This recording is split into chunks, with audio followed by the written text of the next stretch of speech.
story when Poppy the penguin meets Bertie the Bee.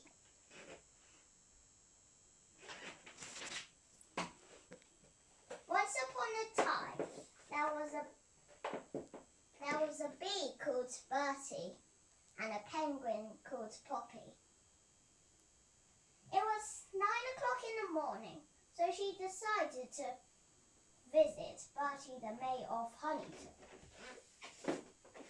He lived in Honey Palace in central Honeyton.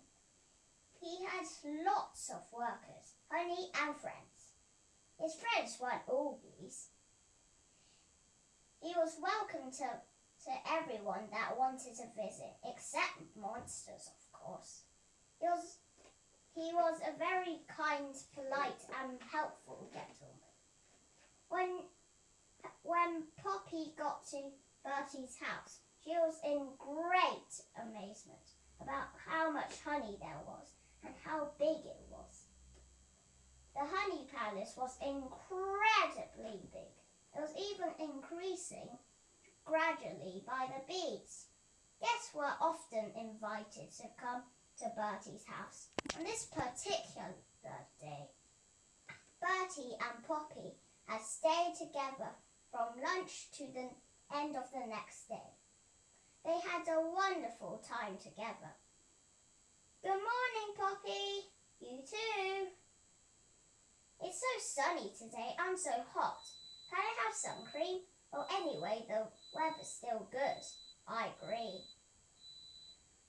I want to go home now, sooner or later. Fine. We will go home, but you have to go home with me. I do have time. Let's go! Suddenly, some boys came because they heard Poppy shouting.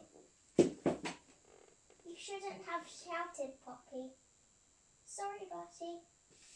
Now, at this very moment, Bertie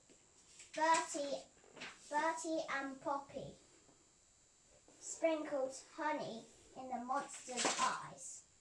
Anyway, they didn't need to because the boys were getting stuck in the honey before that. Hooray! And they celebrated in joy. They went home calmly. The next morning, it was the last day they were hanging around together. Bertie and Poppy went to the honey palace again. And they got there. They found the monster's golden statues because the boys were stuck in the honey and the honey had hardened. The end.